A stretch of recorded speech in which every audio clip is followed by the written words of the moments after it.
is, ek moet sê, ons leef in 'n tyd wat mense eintlik so sê, ons sê dit nie almal so in die woorde hardop nie. Ons leef in 'n tyd waar ons sê gesond is goed en siek is sleg. Nie net is sleg vir jou nie. Ander mense dink dis omdat jy sleg is dat jy siek is, hè? Omdat jy iets verkeerd gedoen het. Dis min of meer hoe dit werk. En nou gebruik die farmaseutiese maatskappye maak natuurlik goeie geld uit ons uit, want ons altyd nog 10 pilletjies wat jy kan drink, en 100 vitamine en weet wat goed al sien. Ons koop hierdie goed teen duisende rande op, want ons wil net gesond wees, né? En net reg wees. En want beteken ons self goed doen, né? So, siek, sleg, gesond, goed. Probleem is, wat dan nou van mense wat ongeneeslike siektes het?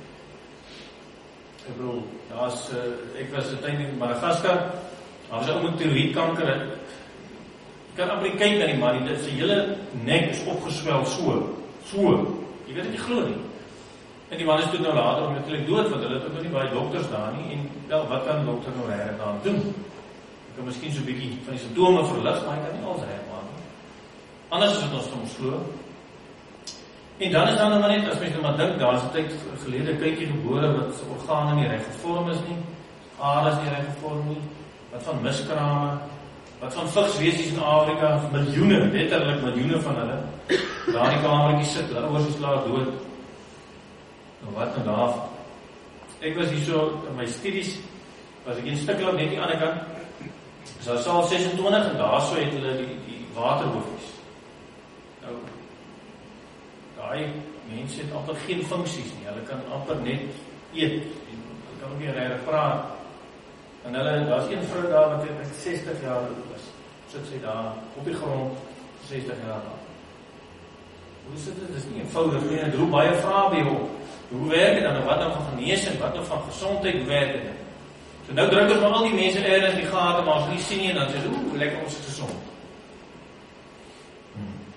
Nou broers en susters, die probleem is, nou het ons die Bybel, lees ons nou van die malaatses. Nou in daai tyd was malaatsheid ongeneeslik, né? So as die malaats is, dan is dit nou so. Nou wat ek doen het, dat ek hierdie malaatse mense het 'n reëls voor gehad, want dit is baie aansteeklik geweest. So jy kon nie sommer so rondom tussen die ander mense nie. Daar was reëls. Nou, die reëls word vir ons in Levitikus verduidelik. Verder moet in die klere van die malaatse op wie die plaag is skeure wees, en sy hare moet los hang, ook moet hy sy baard bedek en roep, onrein, onrein. Al die tyd dat die plaag op hom is, sal hy onrein wees. Onrein is hy, alleen moet hy woon, buitekant die laar moet sy woning wees. So is 'n hele proses gewees, die priesters het die ou ingeroep daar, dan sien die kolle op sy lyf, en dan sit hom vir so 'n week onder kwarantyne, alleen afgesonder, en daarna 'n week, as dit nog is, dan is dit nou so, dan verklaar jy onrein, dan word jy nou uitgejaag uit die plek uit, jy staat ver, want niemand kan na by jou kom nie, jy woon daar in die veld, en as iemand na by jou kom, moet jy vir hulle stop, jy moet sê, nee my raak, nie na my kom nie, onrein, né? Moenie aan my raak, want ek kan jou daarvan sleep. Ek kan jou voorstel wat hy so lewe sou wees. Nou goed, wat dit natuurlik ook beteken is, die mense kon nie na die tempel toe kom nie. Dit is nie net uit die volk, uit die stad uit verban nie. Hulle kon nie in die stad of na die tempel toe kom nie. Hulle kon nie eintlik, met sou kon sê, na God toe kom. Verskriklik is dit. Dis min of meer ons ook dink, omdat as jy siek is, dan is nou jou sonde of so. Nou die probleem is dat in die Bybel tref ons wel gedeeltes aan wat sê dat siekte die direkte gevolg van sonde is. Nee? Nou die een daarvan is koning Usia. Koning Usia het homself verhef voor God en gesê, maar okay, God is nou groot so, maar ek is koning, ek kan doen wat ek wil, ek vir God om niemand te luister nie, julle almal moet spring as ek sê julle moet spring. En toe het God nou gesê, maar nee, dit werk nie so nie. En toe is daai groot kop van koning Israel, het toe sommer bedek in malaatsheid, né? Toe het hy hom siek gemaak, om te sê, maar luister, jy is nie die baas nie, ek is God, ek is baas, né? Ek is die koning. Jy is maar nie die koning omdat ek so sê. So daar kan ons nou sien. En dan in die geval van Miriam, het ons ook weer 'n geval waar sonde en siekte direk verbind is. Miriam kom daar na Moses toe en sê, maar Moses, jy kan nie met hierdie Kusitiese, dis nou 'n swart vrou trou nie. Dit is nie reg nie. En toe sê God, maar luister, ek is God, ek sê wat my middelaar doen, hy kan ons doen wat ek wil. En toe straf hy van haar, maak hom laas, daar kom ons sien, dit direkte gevolg van direkte sonde teen God, is om beter te wil weet as God, en dan is dit nou die straf as die siekte. Om nou te sê, dit is in alle gevalle so dit nie waar wees nie.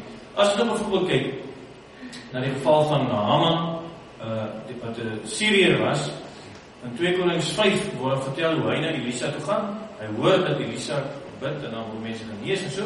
Dan gaan hy na Elisa toe en hy klop aan die deur en hy sê, sorry, ek wil nou op soek na hierdie groot profeet Elisa.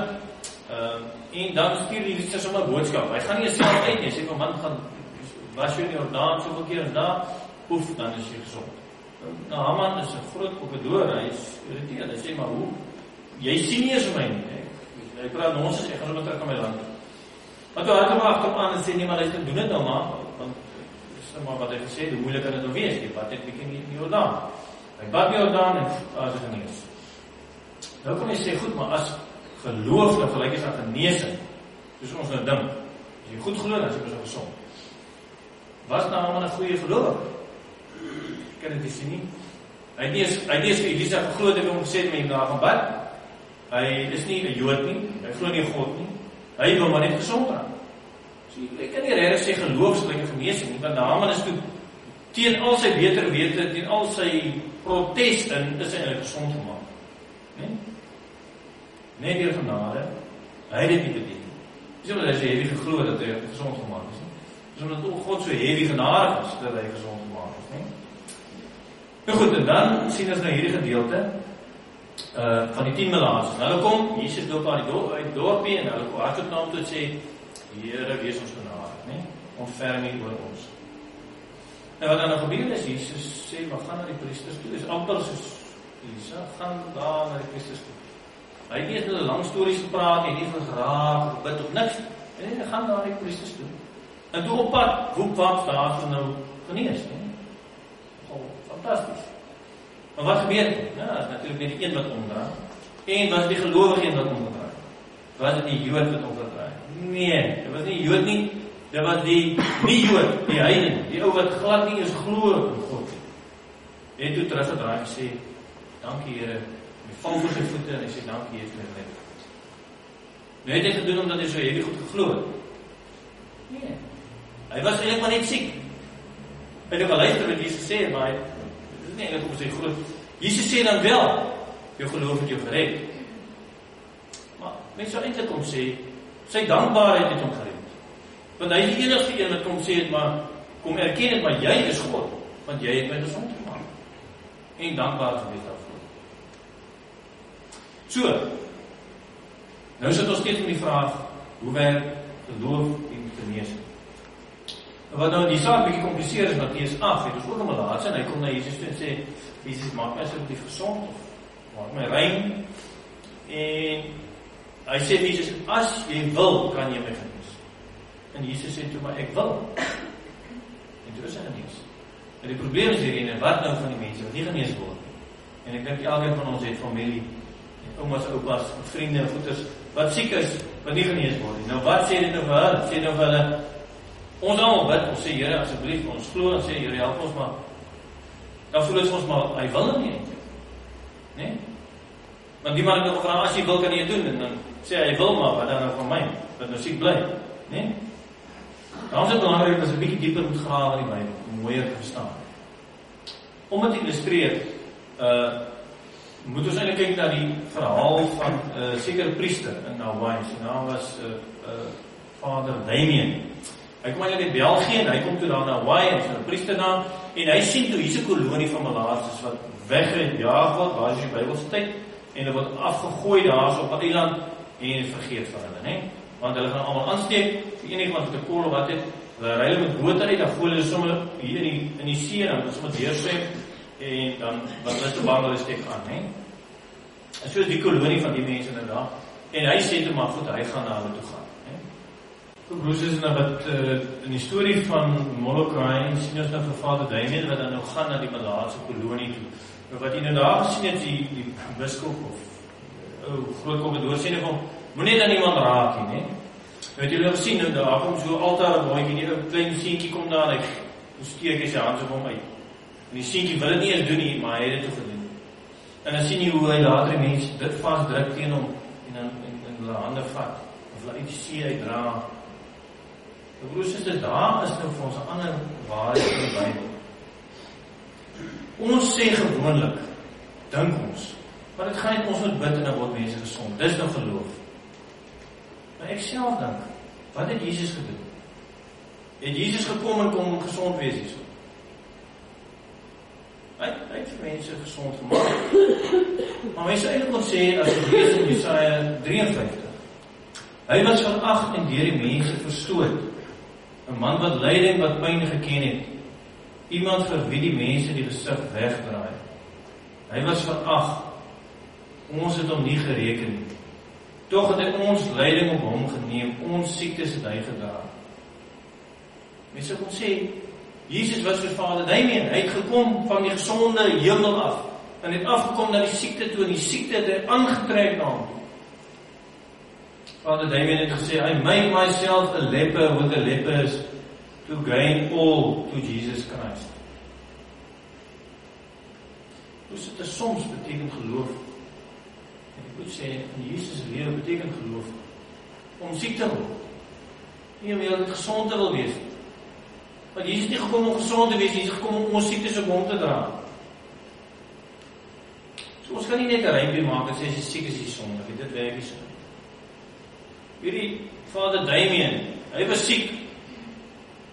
Siek was deel van sy geloof. Om siekes te vertroos, om vir hulle te help, om vir hulle te versorg. Dit beteken dat hy siek word. Maar hy is meer 'n teken van wat Jesus gedoen het. Jesus het kom gesond wees nie. Jesus het kom siek word. Ons dink Jesus is 'n wonderwerker. Ons dink hy het gekom en gesê, "Proef, daar is julle nou almal genees." Maar dis nie eintlik hoe dit is.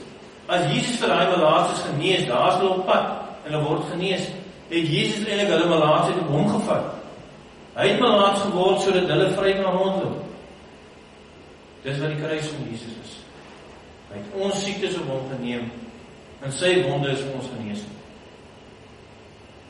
Broers, ons sê altyd maar Jesus is die groot geneesheer, maar ek weet nie, ek dink as ons mooi verstaan wat Jesus gedoen het, soos ons sê, maar Jesus was die groot pasiënt, die groot sieke, wat het al die siekte op hom gevat. Daai klein waterhoofie wat daar, daai vrou wat 60 jaar daar in die kamertjie sit, daai ouma was 'n bene ingegee en sy heupe stukkend is daar in die ouer huis. Daai ouma van jou wat daar lê met kanker wat jy nie kan help nie. Dit het hy geword. Siek. Sodat hy ons kan genees. Broers en susters, ons nie klein geloof nie. Ons glo dat die dood ook nie die laaste woord het. Nie die siekte nie, nie die dood nie. Jesus het nie net die siekte op hom gevat, hy het die dood ook op hom gevat. So broers en susters, ons kan nie net sê, jy is siek omdat jy sondig is. Soms is dit 'n uitdrukking van geloof om siek te wees. Want dan dra ons aan die lyding wat Jesus